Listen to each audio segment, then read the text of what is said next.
All right. Good afternoon, everyone. On behalf of the Mood Court Society, I, Parishi Jain, welcome you all to today's workshop on how to draft a public interest litigation petition. Our webinar today is with reference to the upcoming second Public Interest Litigation Drafting Competition 2021. It is my pleasure to introduce our speaker for today, Advocate Neerav Marjadi. Sir is an esteemed alumnus of our college, and we extend our warm greetings to Sir in his alma mater. Sir graduated from Praveen Gandhi College of Law in 2012 and hereinafter pursued his LLM in Constitutional Law from the University of Mumbai. Sir has been associated with the chambers of Advocate Naushad Engineer and has frequently appeared before the High Courts of Bombay, Karnataka, Gujarat, and the Supreme Court of India.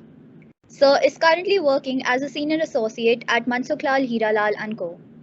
For today's session, Sir will be speaking on the quintessential ingredients of a PIL and the finer aspects of drafting a PIL. We extend our heartiest gratitude to Sir for being here with us today. I now request Amit to take over. Hello, Parishi, can you just let me know whether I'm audible or not? Yes, Amit, you're audible. All right, thank you so much, Parishi. Good afternoon, sir, and good afternoon, everyone. So before we proceed with our webinar, a few instructions. Firstly, if you guys have any questions, please put it in the chat box on the Teams app or on the WhatsApp group that we have created. Secondly, as per sir's instruction, we'll be dealing with the questions at the end. So once sir is done with his speech, I, being the moderator, will duly ask sir once his speech is over. Sir, I request you to please commence with the session. Very good afternoon to all the participants of the present webinar.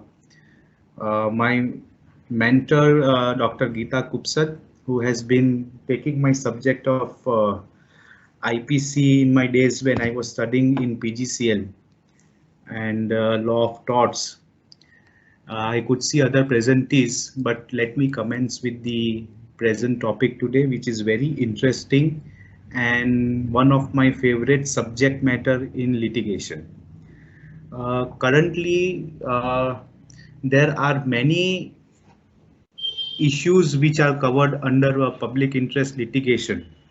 Those are of nature of general interest, which are beneficial to public at large. Now, when I talk about public at large, which means there is a sensation amongst the public or awareness amongst the public and the government acting ultra vires or not in bona fide manner as per the public policy and law of India, which are meant for public at large and which are social welfare issues, which the court reliance is required. Now, essentials of drafting of PIL is a crucial stage because you first need to have an idea about what is a general issue. So basically, when you start thinking over a social welfare issue, you really need to concentrate upon which areas are gray, where the government is lacking, and why you want an intervention of the court. Now, when a court, which is under Article 141 of the Constitution of India, who is a court of record, one being the High Court at a state level and another being the Honorable Supreme Court under Article 32, exercising writ jurisdiction in nature of 5 writs which are there. So, streamlining your thought on public awareness and social economic welfare of public issue to be dealt by the court, you really need to understand the gray areas first. Before you start drafting, another point to concentrate upon is to search for the information. What information you have and what is the relation of that information to your issue. Now, when you deal with the COVID issue as such, because that is the burning issue which is going on in public interest litigation as of now. So many of the courts across the countries are dealing with the COVID PIL, which is public interest litigation, rather court holding up suo motu. Many of them have filed public interest litigation and have sought for intervention of this court.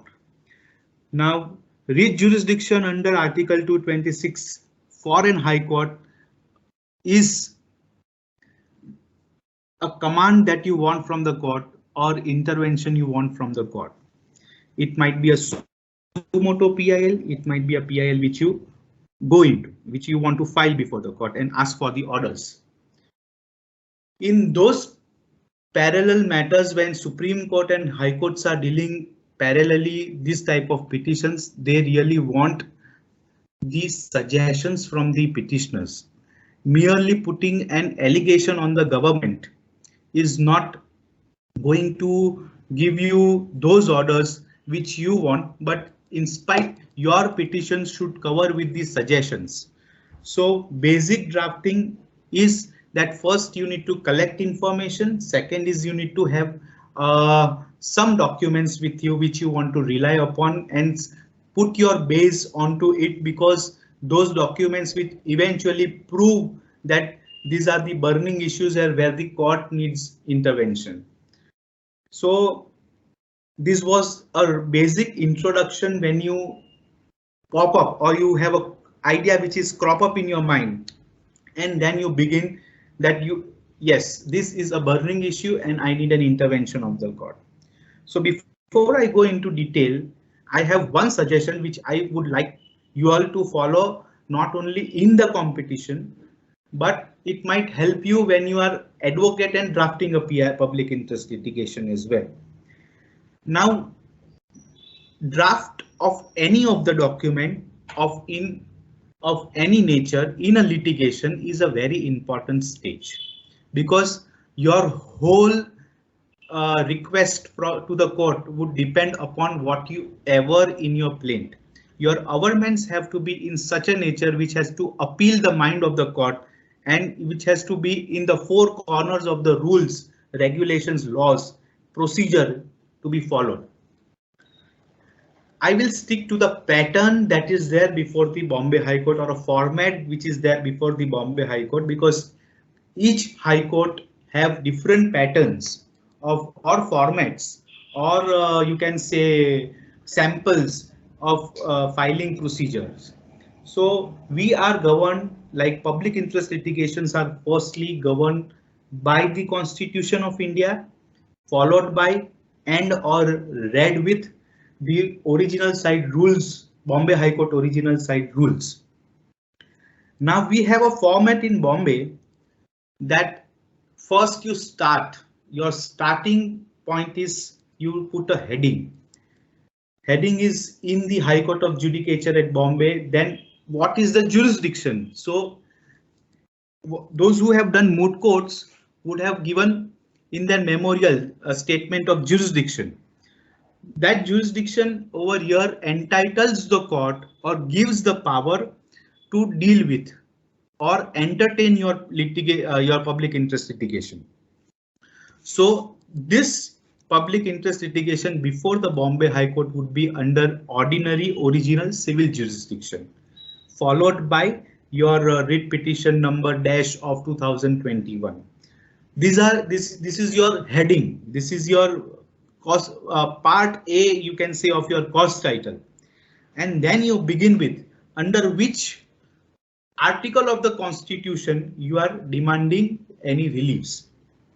So you write over there in the matter of Article 226 of the Constitution of India, and then another would be the point of gray area, which I mean to say is that a point on which your petition would based on. Thereafter, that is the gray area in which you would like to concentrate your petition on, your averments would be based on, and your prayers, reliefs would be based on. So therefore, when you write in the matter of Article 226 of the Constitution of India and in the matter of emergent issue, you can say, or any issue arising out of human rights ultra wires, or the main relief you want. And then you begin with the humble petition of the petitioners above named to the Honorable the Chief Justice and the other puisne judges of this Honorable High Court of Judicature at Bombay, or any other court in which you would have to file. In other high courts might have some different pattern. And then most respectfully showeth.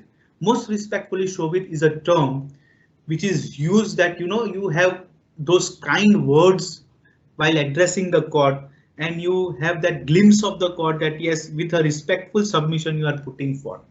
So another draft would contain your next body of the draft will come into picture. Till here it was the cause title. So part A of any of the draft is called the cause title, and your cause title includes name of the court, jurisdiction, then appropriate caption of the matter. In the present, it is a public interest litigation, then under which law you are applying, and then the parties like ABC versus the state of Maharashtra or Union of India, or you want a particular order from or an intervention of the court from a particular department of the government, you address to that department of the government, you make them parties. Suppose you want to have BMC as a party, then you will write Municipal Corporation of Greater Mumbai as a party, and then to the addressing to the court, like how you write a letter, there is a to and from. So first is to the Honorable the Chief Justice and the other High Court puisne judges of the High Court of Judicature at Bombay, and then you write the humble petition of the petitioners above name, and then most respectfully show it. So these are part A, B, and C of your cause title. Next is a very, very, very important point, is a description of your parties. Parties may be NGO, which means organizations, or it might be an individual person asking relief against or representing various interests of other public. Public interest litigation, it in itself means that you are not asking a private relief, or there is no private dispute inter se between the parties. It is a dispute between citizens and the government. That is the main parallels of the, or you can say a remarkable this thing of Constitution of India. Now, when you talk about description of the parties would be you introduce yourself, that the petitioner is a person inhabitant of India and having their cause title. You admit that you stay at certain place, or so when in the cause title, when you say about the address, about the parties, that parties would contain name and address and occupation, age, everything. Your full details over there. Full details in the sense your name, age, occupation, and address. These are the four important ingredients of your putting yourself as a party in the cause title. Now, it is a public interest litigation. So it is not a private party dispute draft that you are drafting. So another side is the government. So a petitioner have introduced by saying that the petitioner is a inhabitant of India and having its address at so and so, and mentioned in the cause title here in above. That is your first paragraph. So in that, the second paragraph would be the introduction of the respondents who are governments in nature. Government party, suppose BMC, considering BMC as a party, you would say that respondent is, if there are various respondent, then you go number 1, number 2, number 3. If it is one respondent, you say just the respondent. The respondent is a government organization formed under, in case of BMC, you write Mumbai Municipal Corporation Act, having its address at so and so. And if you have grievances against a particular department of BMC, then you would say water department or drainage department. In case of Union of India or Government of Maharashtra, you will say Department of Societies, Department of Environment, Forest, and so on and so forth. In this parallels, in these parameters, if the government is a party, your introduction would be that it is a public authority established and working for the Government of India or Government of Maharashtra. In certain cases, when the PILs are dealt by the High Court, there are two parties as such. First is the department, and other is the government, and third is the union government. Now, why Union of India is also made a party over here is to see that the issue is being dealt and what center is doing for the welfare of the society for a particular state. That is why it is made as a party as Union of India. In other aspect, when you want a particular officer to be a party, you need to say that Mumbai Municipal Corporation duly represented by the Municipal Commissioner of BMC. That is why the court, that is where the court will feel that yes, my orders would be effected if this person is made a party. Now, after this area of party is over, another main thing in the body would come as object of filing the petition. What is your object? Why you are coming to the court? Why you want intervention of the court? Why you want the court to entertain your petition? The scope and object of the petition. I take an example of COVID because I had drafted one COVID PIL which is still pending before the court.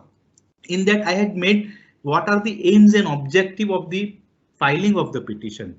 So my first aim was that there are lack of oxygen, there is a lack of remdesivir, there is a lack of other medical requirements which are there, and the black marketing going on about the medicines. So I had made a good pointers that what is the scope of my petition. First was that these are the requirements of a medical treatment.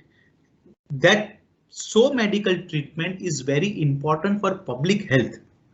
In public health, if you don't get medications and if government failed in providing you appropriate and adequate medicines, what is the use of the government giving so much of promises?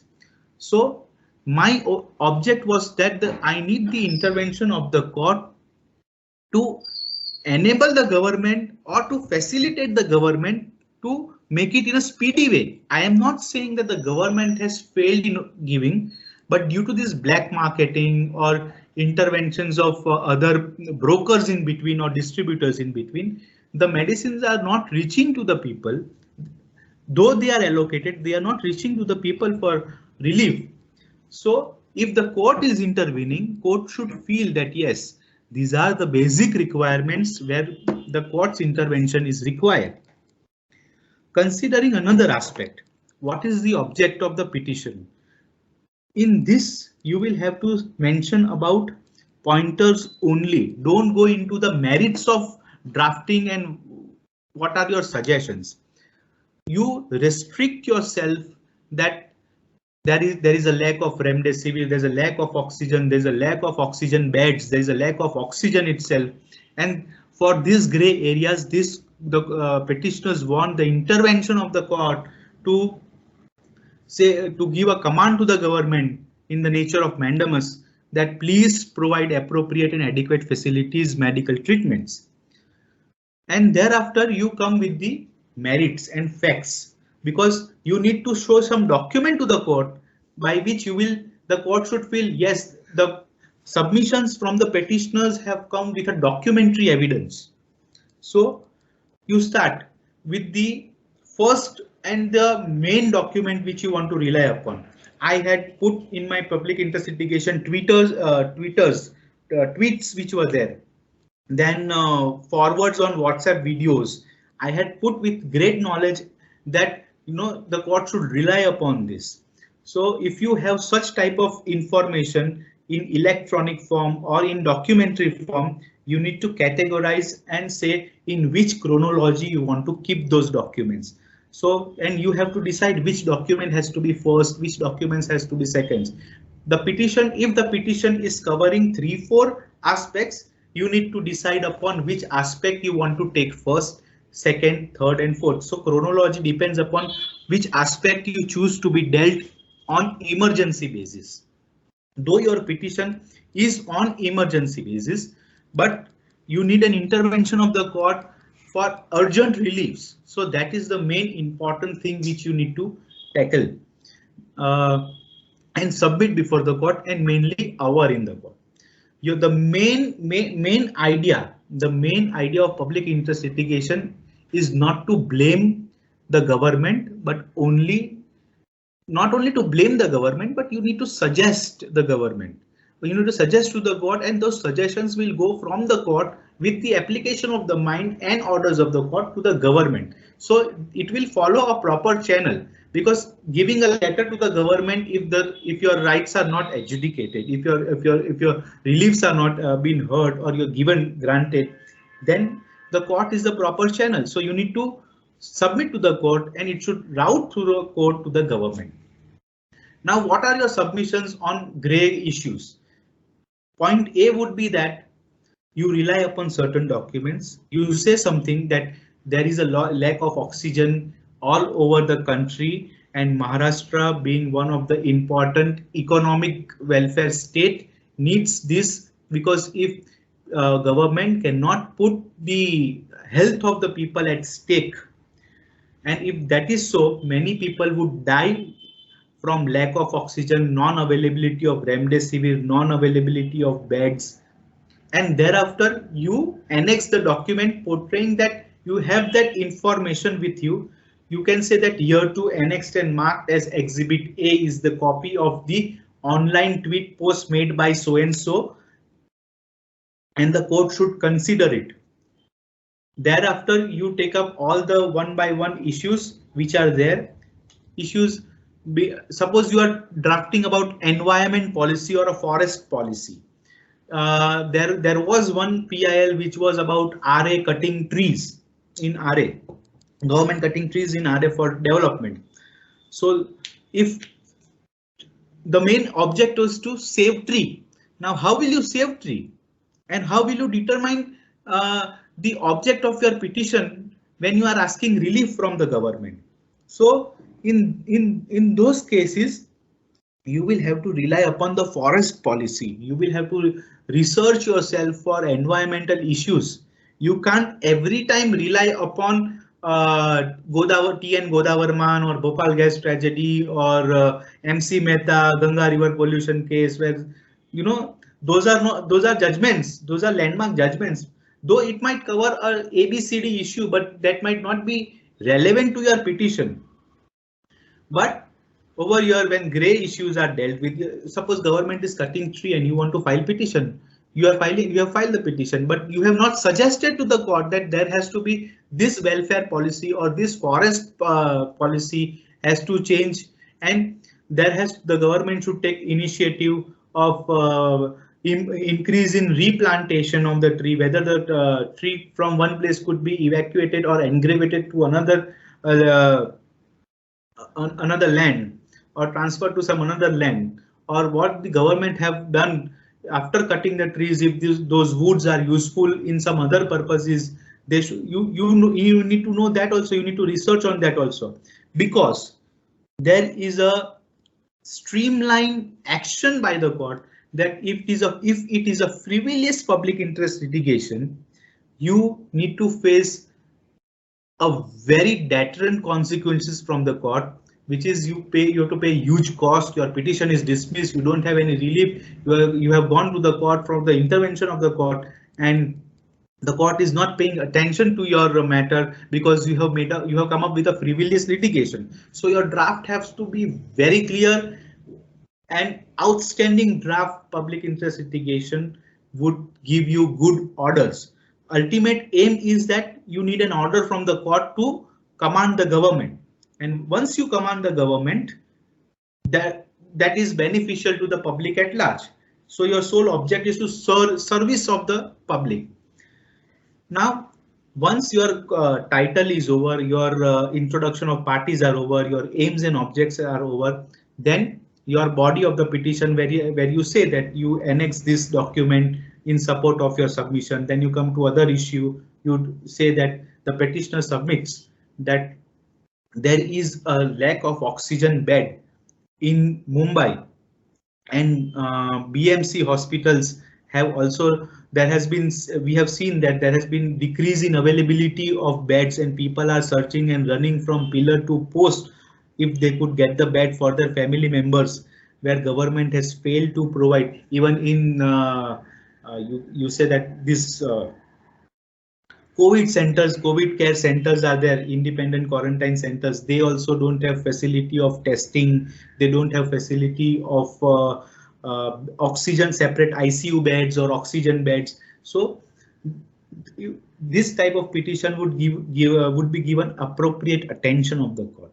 Those have to be the chronology. Now, moving forward, now you suggest. I come to a very important part of the suggestion. In this litigation, if you don't suggest, face the consequences of failure. So suggestion would be that you propose to the court. This petitioner submits that if the oxygen beds are available to the public in COVID care centers or COVID dedicated hospitals in separate category, that is category A, category B, category C, those plans have to be there in your mind, that you need to explain to the court that this is your suggestion. There was one PIL, for an example, for vaccination. In this vaccination PIL, there were very good suggestions from the petitioners. Door-to-door vaccine. Now nobody had thought about door-to-door vaccine. Then society to society vaccine. There's a one van would go in one society, and then those society people can take the facility of that van for getting themselves vaccinated. So that was the suggestion given. Now in door-to-door vaccine, there was another PIL of vaccine to homeless, because though people who are staying on footpath, sleeping on footpath, beggars, how would you vaccine them? So government had literally failed in giving them vaccines, and there was no plan as such. But a good plan was drawn for vaccination of homeless. In I don't know the name of the petition. A good plan was drawn by the government and with the intervention of the court. So that was suggested, and those suggestions were exchanged between the petitioner's court and the government. There was another PIL for vaccination to prisoners. Now, how the court would deal with such type of issues, or how the government will deal with such type of issues? And there were suo motu PILs. If you see in Nagpur bench had taken suo motu PIL saying that I want 10,000 remdesivir to be supplied by the end of the day, where the manufacturing of remdesivir used to take 21 days. If I manufacture today, this product would be ready after 21 days, but people were dying at that second wave. So the court intervened. Court said, we issue writ of mandamus. I want the government to issue 10,000 vials of remdesivir by the end of the day. So that was the nature of the petition which had gone before the Nagpur bench. So it was suggested that now suggestion would follow that in the area where there are less COVID infected people, and if the stock is more in ratio, those stock can be transferred to other district, and other district where the infected people are more and the stock is less, the ratio would go to, the balance would go to that district so that they could match and save the life. Same case with the oxygen, same case with the availability of bed, same case when you talk about vaccine. Now, first, the government had a drive that the vaccination would be done to the elderly people first, and younger people who are going outside would be done at the later stage, and child would be at the very later stage. So in those format, those policies were decided by the government. One person came up with a PIL saying that this is very bad. A young person staying at home, who would be working in future, because senior citizens are all retired. There are very less chances when a senior citizen has to step out of the home. So you vaccine first the people who are working class have to be vaccinated first. So that type of PIL came before the court. Now, so the PIL came in the manner of suggestion. So the suggestion in your draft of PIL plays a very important role. Suppose I am challenging the river engravement of river. I need a policy. There are policies of the government in which fashion tender would be invited, then bids would be called, and after bids there would be one person would be allotted the tender, and then that engravation would take place. Now, if at all, where the water is less and you engrave the river over there, there is no that extraction is not possible at all. So those policies where you feel that you need to suggest and you are not been heard, and if it is public at large, then yes, you need to be very proper in your draft. Earlier in 80s, 90s, there were public interest litigation arising out of postcard, a letter to the Chief Justice, a postcard to the Chief Justice, and that Chief Justice would read the issue, convert it into public interest litigation, and then issue notice to the government, and then ask for government's reply. So in your body of your petition, when you had given suggestions, the court will read those suggestions and then issue notice to the other side, who is the government, and ask for their comments on it in the form of reply. So government would come up with reply, then again you will suggest, and then hearing would take place and orders would be passed. But to my mind, if your petition is to the best of your draft, there is no one can stop you from getting appropriate relief at the very primary stage. At the first hearing, you need to get the order. That has to be the aim of your draft. So it should cover up suggestions. It should also cover up your aims and objects. And then in prayer, last part of your draft would be a prayer. Your documents, then submissions, and then prayer. So I would now repeat the chronology. First is in which court you would like to file. Second is the jurisdiction. Third is the abbreviations or the caption of the subject matter. Third would start your cause title. Now in cause title, first is in which law you are filing, that is Article 226. Then which you are where your grievances are. You will say in the matter of so and so and so and so. Then addressing to the court. Then parties. So and so ABC versus Government of India, Union of India, State of Maharashtra, Department of so and so, Municipal Corporation of Greater Mumbai, then to the court, and then your body of petition starts. So body of petition first would be your array of parties, where you give you identification of parties, description of parties, petitioner is so and so, residing at so and so, introduction to the respondent so and so. Then your aims and objects of the petition. Aims and objects would cover which are the grey areas which you need to point to the court for asking your relief. Then thereafter, it would a very important part is your suggestions. After aims and objects, your submissions and suggestions. What you suggest that this should change. What you suggest that you need, if the court is intervening, so and so order would be passed, and then the government will come up with suggestion. Suppose you want the government to draft some policy for vaccination. You will go to the court and say these are all pointers. Please tell government to form such policies and then work upon that policy. And last part is the prayer part. Now, prayer is what you request the court that you need an intervention of the court. You ask for writ of mandamus, you ask for writ of prohibition, you ask for writ of quo warranto, certiorari, habeas corpus. Why? Because these are all the jurisdictional writs and powers which the court has and which the court will issue. Orders will be passed. So your prayer clause have to be very important thing. Your prayer clause should start with that this petitioners humble pray in the above circumstances as follows. A would be that this honorable court, this is a format of a prayer which I am telling, that this honorable court may please to issue and or grant and or issue directions directing the government to act in the policy as suggested herein above, or in a manner which the Honorable Court may deem fit, the policy should be modified.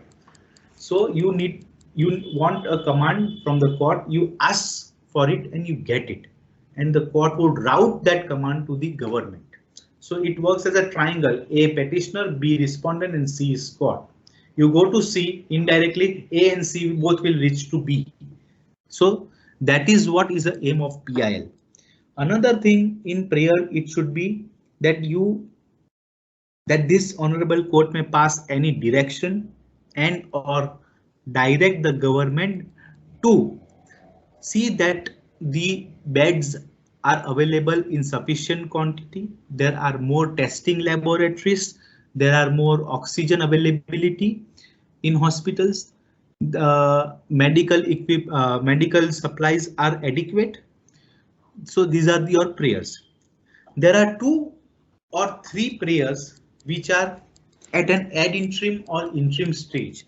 Now, when you see ad interim or interim, when you speak about ad interim or interim stage, you need to say that unless the public interest litigation is heard finally, you want to have certain policies in between or certain guidelines in between. So you will pray for that. Now, one thing I forgot: before prayers and after submissions and suggestions, there are statutory paragraphs which you need to mention in your draft. That first is about jurisdiction, that the efficacious remedy is only to approach this court, and this Honorable Court has jurisdiction, because writ jurisdiction is exercised in an extraordinary fashion by this court. So this is an extraordinary jurisdiction which the court would have. Then you will say that you have not, the petitioners have not filed any other petitions in any other court of law, and thereafter you will say that you will rely upon the documents which are annexed here to. So that is the main thing. These are all statutory format paragraphs. There are streamlined paragraphs which you need to say before the prayers. After these paragraphs, there are prayers which I suggested as A and B, and thereafter you would sign. Now, the public interest litigation would also contain a verification clause at the end of the petition. Verification in the sense, suppose it is a NGO. NGO would say that there has to be one person who has to be authorized by the NGO, and thereafter, after that authorization, that person is entitled to verify, declare and sign the petition. So when these 3 are contained, verify, declare and sign the petition, one person has to be authorized. If it is a petitioner, it is an individual person, then individual person will sign. There is no question of authorization in that sense. So I, Mr. your verification clause would start. I, Mr. Nirav Marjadi, age so and so, occupation practicing advocate, residing at so and so, do hereby solemnly affirm that whatever has been stated herein above in paragraph so and so to so and so are true and correct, and I believe the same to be true. Now, if you have knowledge about any particular thing, if you have knowledge about certain paragraphs which you have said, you have personal knowledge about certain paragraphs which you have said, then only you will say that I, Mr. Nirav Marjadi, age so and so, occupation so and so, address so and so, do hereby solemnly affirm and state that what have been stated in paragraph number so and so is to my personal knowledge, and from paragraph so and so to so and so is available on record. You have information on records, because records would be your documentary evidence and electronic evidence. So you have that information about information, whether it is electronically or documentary. You have to say from paragraph so and so to paragraph so and so is based on available records. Where you don't have personal knowledge and you have that knowledge about from the records available. So your verification would contain this particular clause, and thereafter dated so and so, solemnly affirm at Bombay, dated this day of October 2021, and that petition has to be affirmed before a notary public. Now, your public interest litigation draft should also contain is annexed with the Wakalatnama, your memorandum of address. The title would remain the same. The Wakalatnama, the memorandum of address, list of documents. Before Bombay High Court, you also file pro forma and synopsis. You give a short synopsis of your petition, which means that Exhibit A is so and so, Exhibit B is so and so, Exhibit C is so and so, and your certain challenges in brief, like you are challenging that the forest policy of the government of Maharashtra is against the public welfare policy, or is against so and so provision, or is ultra biased to so and so object of public welfare policy, and accordingly, and so on. So these are all ancillaries which are called Wakalatnama, memorandum of address, list of documents. Then there is one certificate which is very important, and you need to concentrate upon this thing, is this certificate where you see that your public interest litigation has to be dealt by the division bench of the court. In High Court, there are single judges and there are division benches. So most probably a public interest litigation is dealt by the division bench. A certificate is required under rule 636(1)(b) of the Bombay High Court original site rules. 636(1)(b).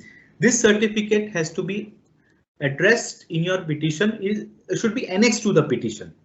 So this entitles the court, and when you lodge the petition, this will reflect in your, if it is there in your petition, and if it is annexed in your petition, that will reflect to the mind of the court that yes, the issues involved in the petitions are of grave nature, where the division bench of the court would be entitled to exercise the writ jurisdiction and then deal with the matters. So it will be heard by the Honorable the Chief Justice and a companion judge, or any other junior most judge who is sitting with the Chief Justice.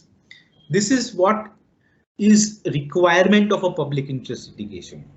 There is one affidavit in support also. In affidavit in support, you say that you have no other public, you don't have any private interest in the petition.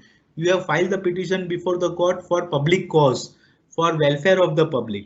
So in that area, you have to submit your affidavit in support of your petition, which says that there is no private interest in the petition. So these are 5 ancillaries which are annexed to the public interest litigation, but a careful draft and a good draft would obviously deserve an order. That has to be the aim of the public interest litigation. Now I am open to questions if any, and then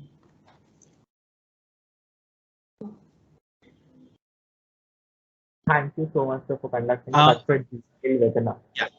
One more thing. I just forgot to say one more. Never ever restrict yourself from making a reference to political views. Like many politicians post on tweets that the government BJP would say against Shiv Sena and Shiv Sena would say against BJP. So never ever go to the court with a political agenda. Don't even refer or annex any document of tweets which are politicizing the issues, because the courts are not bound to look into it. The courts have their own jurisdiction to deal with the matters. So political views will never appeal the court that to deal or take certain other track. So your PIL you should refrain from indulging into these activities of putting political views into your public interest litigation. Yeah, you can now say. Thank you so much, sir. This webinar you have presented it in such a detail that almost all the questions have been covered. So I'll just pose a couple of questions that we have left, which were not covered partly. So, okay, sir, can you elaborate upon the submission process and also the certificate 636(1)(b) that you have said, so as to who issues it and whose signature is required, and the submission process? Yeah, I would first cover with 636(1)(b) because it is very small. That is a certificate in the nature of a paragraph which you have to annex with your public interest litigation. That this honorable court has, the petitioner submits that this honorable court has jurisdiction, and those jurisdiction, the writ petition has been filed under 226, and thereafter, while exercising this jurisdiction, the issue involved in the present petition is to be dealt with the division bench of this honorable court, and this division bench would come under 636(1)(b) of the original side rules. So you have to apply to the court saying that I am referring this matter to the division bench under Bombay High Court original side rules under 636(1)(b). It is in a format like you address to the court, a paragraph format. Then submissions, I would come in. You want me to deal with the submission subject? Yes, sir. Now submission is, you start with the petitioner submits that there is a lack of availability of oxygen. There is inadequate supply of remdesivir. There is unavailability of oxygen beds.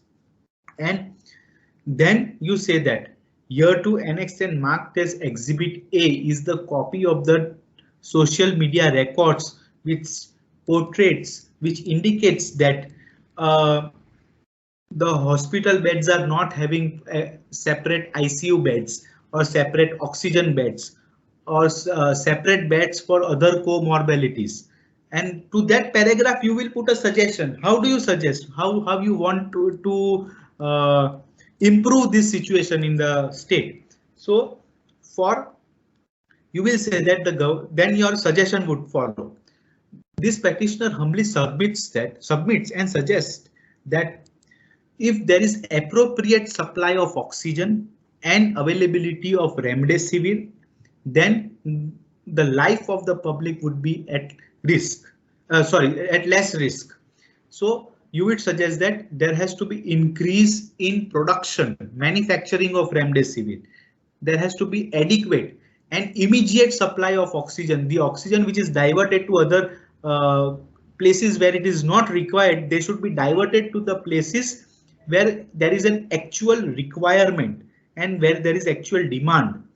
So you will frame your paragraph in such a nature that the court will, if the court is reading that the petitioner has submitted that there has to be adequate supply of oxygen, by suggesting that the oxygen which is diverted to the place where there is less demand, and that should be diverted immediately to the places where there is efficacious demand of the oxygen.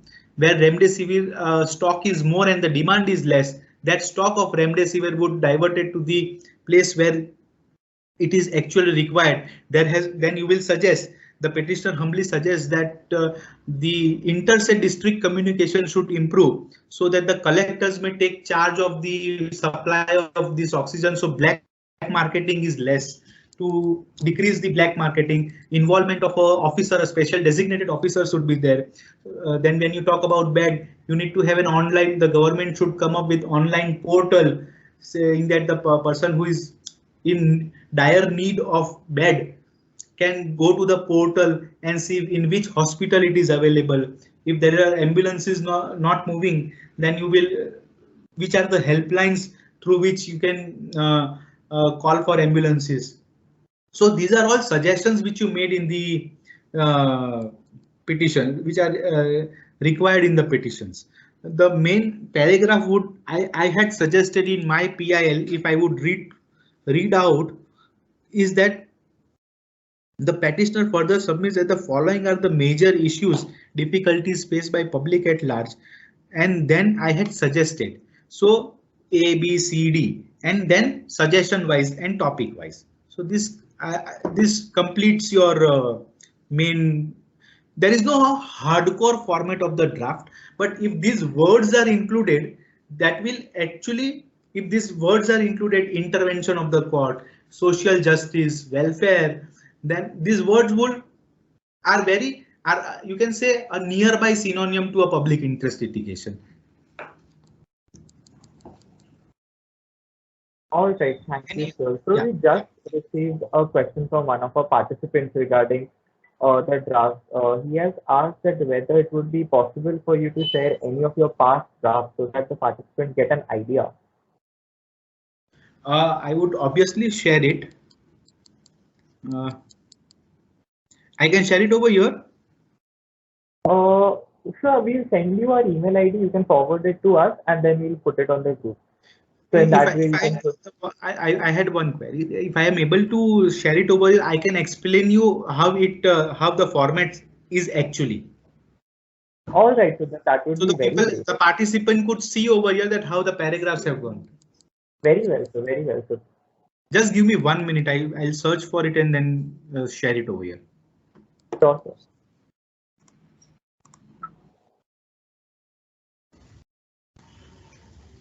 Nirav,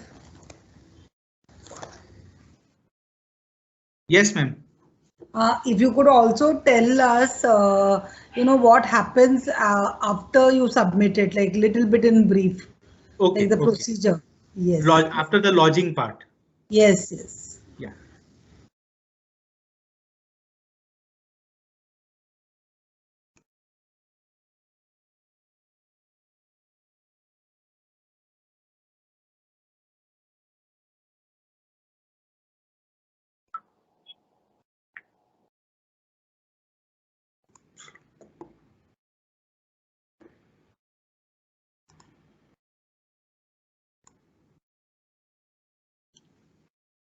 I hope now people can see this. Yes, sir. Yes, sir. Yeah. So this is, you can see this. This is in the court in which you have applied. This is the jurisdiction part. The public interest litigations are covered under Rule 4E1 of the Bombay High Court, but this is not a necessary submission which you could say over, which you could put it over here.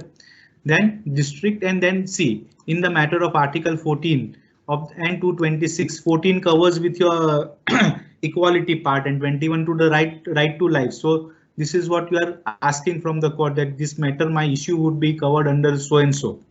And then in the matter of improper management, when I say that this is the issue, one line issue, you can say in the matter of improper management of the COVID-19 medical treatment crisis. Then the parties, so and so versus, first is the state of Maharashtra, and then municipal corporation, and then union. I had made 3 parties.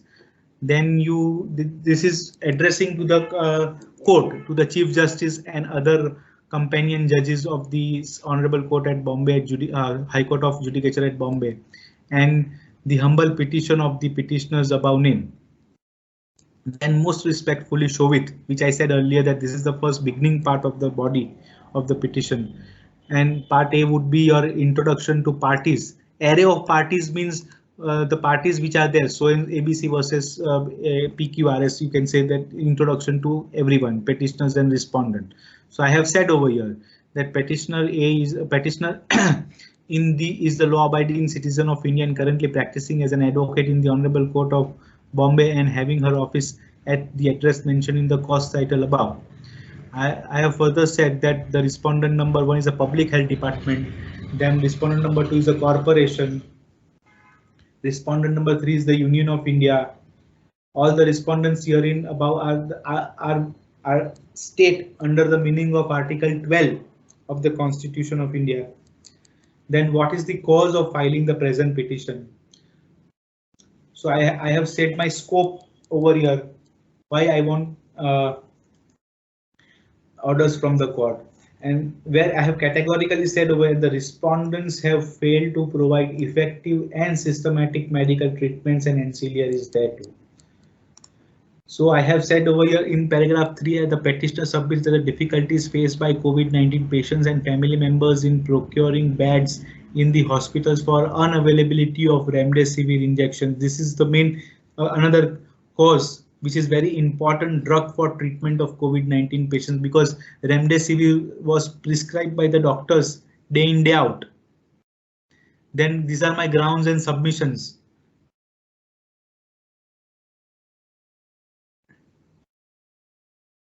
So these 4 issues I had taken up: delay in providing RT-PCR reports, non-availability of beds, shortage in supply of oxygen, shortage in supply of remdesivir.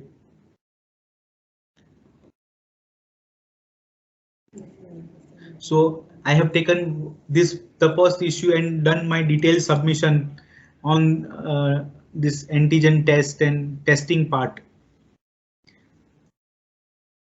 Then I have shared my personal experience also. See, if you have some experience, you can share your personal experience as well. I have said over here that the petitioner further submits that the petitioner was tested positive as per the antigen test on so and so and conducted at the respondent number 2's hospital, and the husband of the petitioner was tested negative on the same day. However, after 5 days, that is on 6/4/2021, the petitioner's husband lost his smell buds, being one of the symptom of COVID-19, and visited hospital, namely so and so Choksi Hospital Malad, for antigen test. Shockingly, the doctor refused to advise and conduct the test and demanded the medical prescription from a family private physician for the said antigen test. So further, you can share this type of experience, which would where the court would feel that yes, you know, out of this experience, if it is done to a practicing advocate like this, it might have done to the general public also. So regarding test, I had shared the experience. Then the second important topic is non-availabilities of beds in hospitals and quarantine centers. Then explaining the issue in detail. Then shortage of oxygen. Then where I have also exhibited informations. Here to annexed and marked as Exhibit A are the recent social media posts and newspaper reports. Prescription from the hospitals informing. I had collected information from family members who were COVID infected and demanded their prescriptions from doctor that I had scanned and annexed it. Then remdesivir injections. Those were all my submissions and this thing.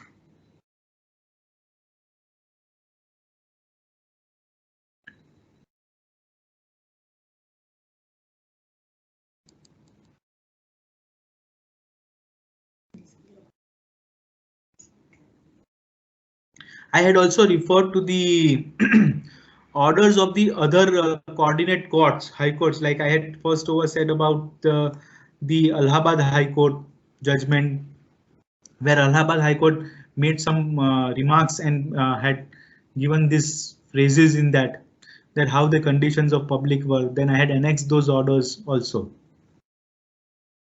I said about 10,000 vials of Nagpur bench, which also I had relied upon that order. I had included the order in my petition.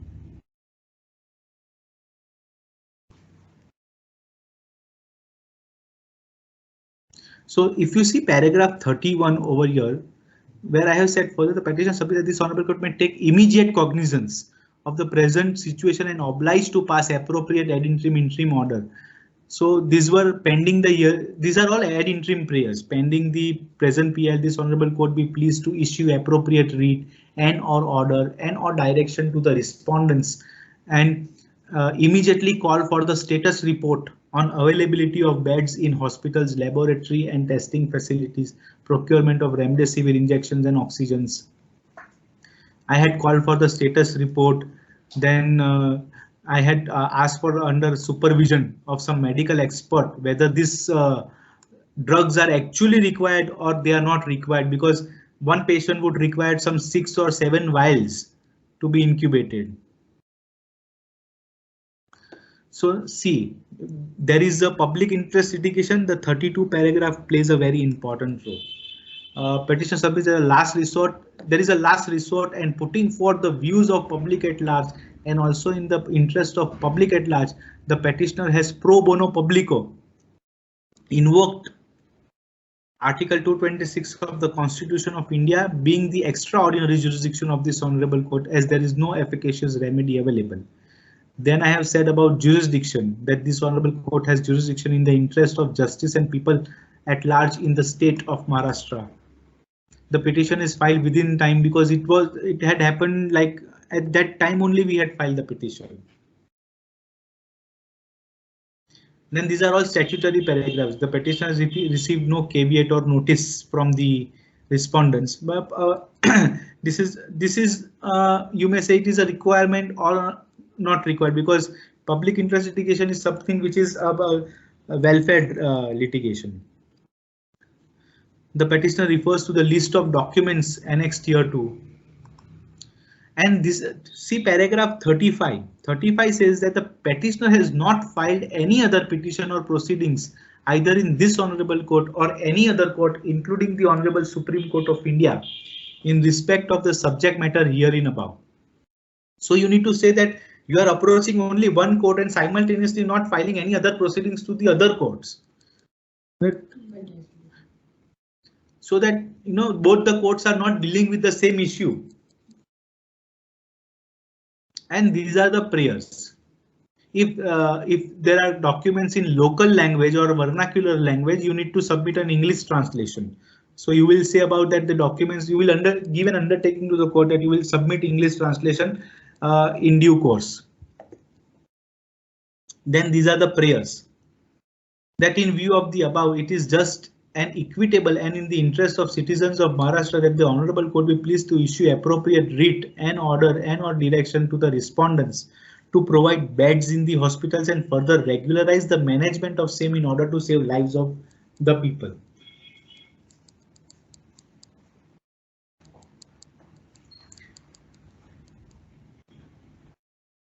Then these are ad interim prayers. And then last prayer would be that you leave it to the court for any other reliefs which the Honorable Court may deem fit. So court can use the discretion and grant other reliefs which is not included in your prayer but is required.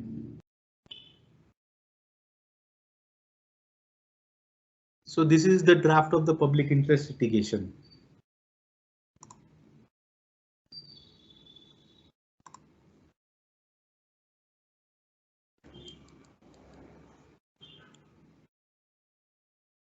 Yeah, can we proceed? What happened with that petition, Neerav? It's still going on. Okay. There are many orders and directions which have been passed as of now. So state have already considered. Then we were able to get the orders for appropriate supply of oxygens and remdesivir. So now the stock is complete. So and the dashboard as well. So dashboard would indicate that which hospital would have adequate oxygen beds, then COVID beds, then other comorbidities are there, then those beds which are there. So availability of beds would come. BMC has this online portal which is generated every day 6 o'clock, which indicates how many patients were tested, how many patients are infected, how many patients are ongoing COVID treatment, under quarantine. Okay, very good, very good. Yeah. So Madam was telling, ma'am, sorry, I would cover that the lodging part that was left. Yes, and the fees part, like what are the fees and all? Actuals, what are the actuals like in the Bombay? Yeah. So in public interest litigation, the court fee which you pay to the court is 250 rupees per party. So if you have 3 respondents, like in my petition, there was state government. First was Government of Maharashtra, second was BMC, and third was Union of India. So there are 250 per respondents it is. Then on Wakalatnama it is 15 rupees court fee, and on affidavits it is 10 rupees you have to pay. And if you are practicing on the original site, and you are member of the Advocates Welfare Association, then you will have to stick rupees 20 welfare stamps, which are exclusively available with the Advocate Welfare Association office in the High Court. And your petition is thereafter complete. In that sense, all annexures to your petition have to be true copied. True copied means you sign on the copy and say that it is a true copy of a document. And you are relying upon that document. Just for that reliance, you need to do a true copy of the document. So it will say that it is not a got up or a made up document. It is an actual document and a photocopy of that document. Suppose there is a tweet, you take a screenshot, you put it and annex in the petition. So that is a true copy, because you can't get the mobile annexed to the or your software annexed to the petition. You will obviously have to take a screenshot and then make it available to the court. Thereafter, when your petition is complete, you go and file to the department. You will go in the original side read department, which is in High Court. It is at the ground floor, annex building. That is a filing department. You file it over there. You will have to file it in 2 sets, because the division, you are asking relief from the division bench. So division bench comprises of 2 judges. Now, once the petition is been heard by 2 judges, it might fall that the court would constitute a special bench and there would be another judge who would be included, which is full bench. You can say there is single bench, division bench, and there is full bench, where 3 judges are there. And more than 3 judges are there, it is called a constitutional bench, where an exclusive reference or an exclusive issue is to be decided. So it is a constitutional bench, which that 7 in the nature of 5, 7, 9, odd number of constitution of the bench. So once your petition is filed, you will receive a lodging number. Lodging number is a tentative number where your petition is there before the court. Then there is a scrutiny of your petition. After that scrutiny, there are objections. Scrutiny is done by the departmental officers who will scrutinize your petition and remove objections, where some of the page might not be legible, and you will have to supply a copy which is a legible and readable copy, because court would neither like to read between the alphabets. Some alphabets are readable, there is a cut on the margin, and then you can't read the full sentence. The copy is very light. So those type of objections would be removed. Then certain part of the submissions which you have made in the body of your petition, which are not proper or which have to be formatted, or you have like inadvertently forgot to add that paragraph, then you would be called for, and then you will have to add the paragraph. Then after receipt of the lodging number, you will have to serve the petition to the other side, who are respondents, because respondents would never know how what cause you have come with, what cause you have come before the court. So that service is to be done. If after that service, you have to mention the matter, mentioning of the matter, and then the court would place the matter on the board, and then you have to give an undertaking that you will inform the other side about the next date of the hearing, and then other side would come, appropriate hearing would take place, and then there is a proper hearing to the matter, where the courts are likely to pass orders. Consider your matter on merits, which is called. Hearing would be like considering the matter on merits. That is all after post lodging. And if your draft is completely without objection, then a final number would be given, and that final number would be the petition number which you will receive. That belongs to the petition, and whenever you want to take search of the petition or you want to ask for the certified copy, you will have to mention that final number.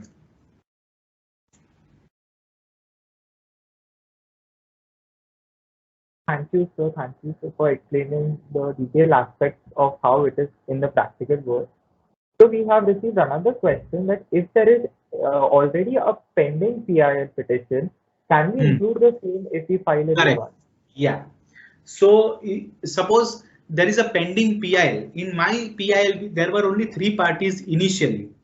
Then there was a question before the court that, you know, people are smoking and smoking causes bad effects. Smoking have bad effects to the lungs, and eventually COVID also has bad effect to the lungs. Like COVID targets lungs actually.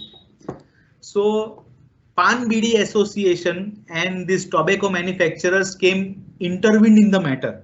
They filed an application before the court that they should be added as a party in the public interest litigation, and then they should be heard. Because the court demanded that if we can if there is a ban on smoking, eventually there will be a less effect on the lungs, and people would smoke less. Smoke less, and then it would certainly help to the public at large in that sense. So we had to amend our public interest litigation, and we had added two parties. Like first was Pan BD Association and second was tobacco manufacturers. So they said that if you stop the court would come with an order of banning the smoking part, then the people who are minority people who are workers at the daily remuneration or daily wages of 50 rupees per day or 75 rupees per day, their livelihood would be at question because they won't be able to manufacture if there is a ban, and then there would be no sale of this cigarettes and pan bidis. So they have now filed the affidavits and that is pending before the court. They are not yet heard, but they have been added as a parties right now. But in my petition, I had never taken this issue. Like it never came in my mind that I should say something about smoking in my petition. But after getting into the merits, the court had widened the scope of the petition, and the court themselves allowed you come into the petition and then you say whatever you want to say. Because while hearing of a public interest litigations, suggestions from public are always invited. It is not a private cause, like private cause. It is a public cause when the court is dealing with such type of litigation. So court will always allow you, or you can, in one of my hearing, this medical doctors came in between. Doctors said that when the patient is dying in the hospital, the family members would go and file an FIR before in the police station against the doctor, saying that you did not treat it well. But in the ICU, there are number of patients which have to be, if a person has gone with the comorbidities and 90% the person is dead and 10% you are taking a risk, and then if the person is not responding to the treatment, the doctor would not be at fault. So All India Medical Association came in between and said that please issue some guidelines in nature of filing of FIR. Just because one person is complaining, the doctor is not at a guilt. Otherwise, there will be a situation where out of 50, 45 doctors would be in jail and only 5 people would be dealing with the patients.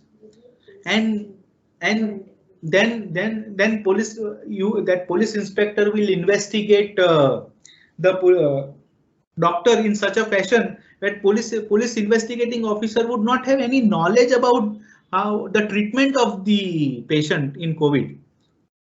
It is easy for saying that there is a lack of oxygen, there is a lack of availability of beds, but there is a lack of treatment or interrogation as well.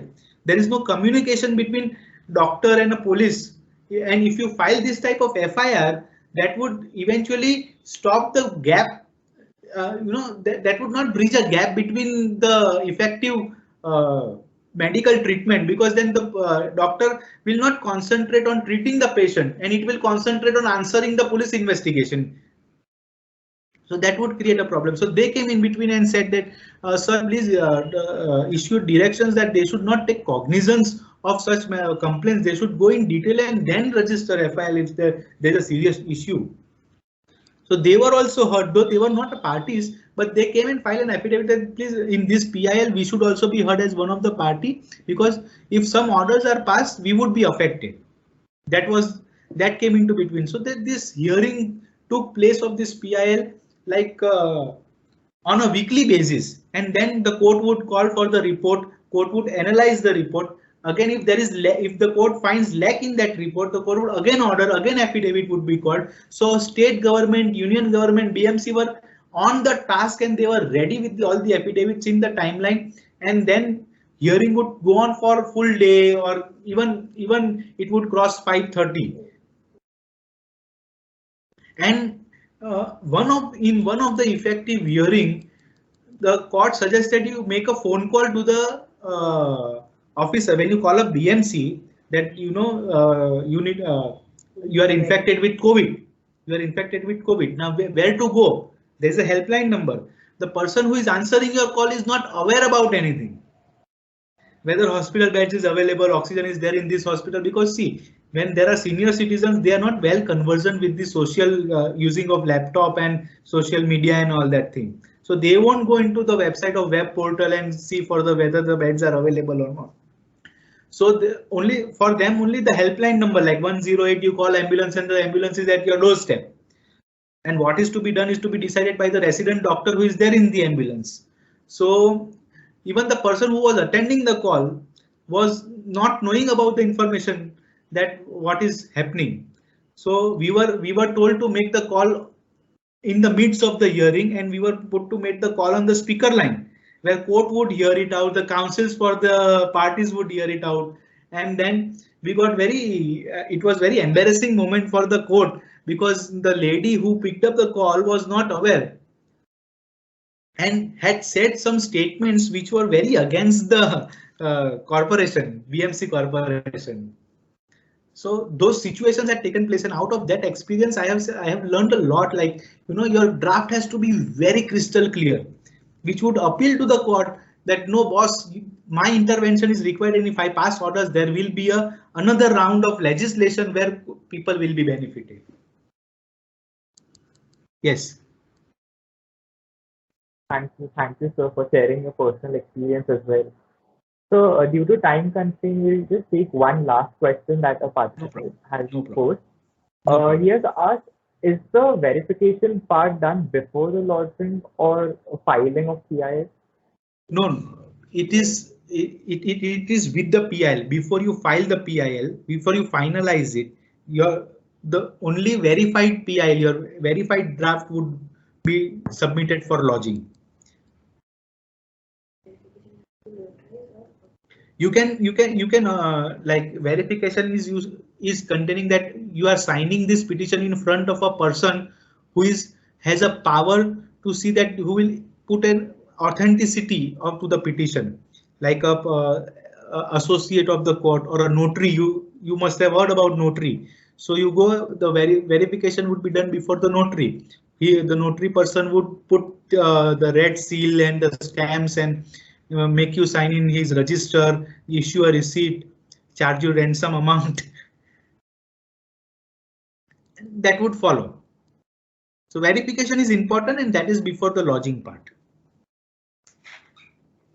Thank you so much, sir. I request Devanshi to please take over so we can proceed with a vote of thanks.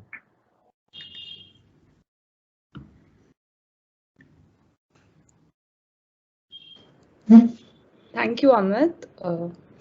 So I will proceed with a vote of thanks. On behalf of the Moot Court Society of Praveen Gandhi College of Law, I, Devanshi Shah, would like to extend my gratitude to Advocate Nirav Marjari for gracing us with his presence to share his valuable insights and knowledge about public interest litigation. It has indeed been an enriching and invigorating session that provided us with a great understanding on how to draft a PIL. I'm sure our participants have benefited immensely and will be able to approach the competition with much more confidence.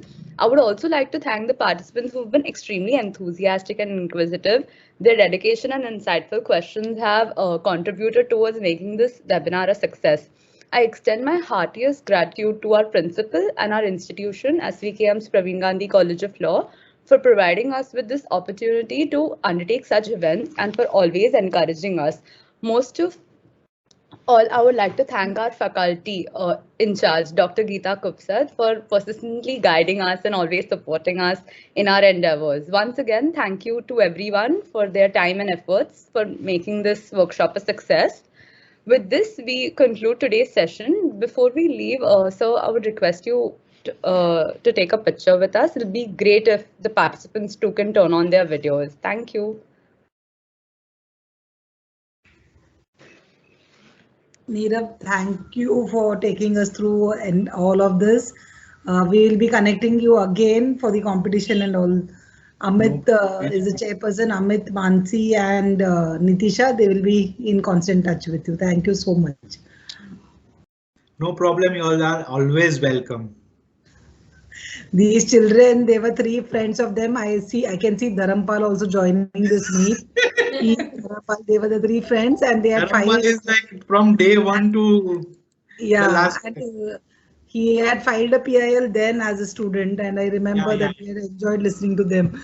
the way in which they had approached, and it was like in their favor, so they were really excited on that. That's how I remembered you, Neerav. Yeah. Yeah, thanks. I'll be taking the picture now. Okay.